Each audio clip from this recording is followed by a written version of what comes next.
আপনি জানেন কি পৃথিবী পর্যন্ত সূর্যের আলো পৌঁছতে কত সময় লাগে?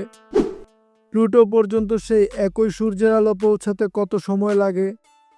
অথবা পৃথিবী থেকে সূর্যের দূরত্ব কত? যদি না জেনে থাকেন তাহলে চলুন জেনে নেওয়া যাক। তবে তার আগে দয়া করে চ্যানেলটি সাবস্ক্রাইব করুন আর ভিডিওটি ভালো লাগলে অবশ্যই একটি লাইক দিন।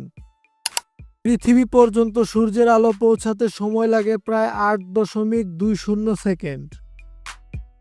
কারণ পৃথিবী সূর্য থেকে প্রায় 15 কোটি কিলোমিটার দূরে অবস্থিত।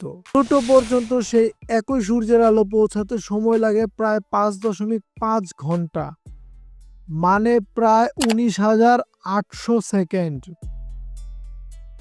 তুলনা করে দেখলে সূর্য থেকে পৃথিবী পর্যন্ত যেটুকু সময় লাগে, প্লুটোতে যেতে সূর্যের আলোকে সেই সময়ের প্রায় 2,400 গুণ বেশি সময় লাগে।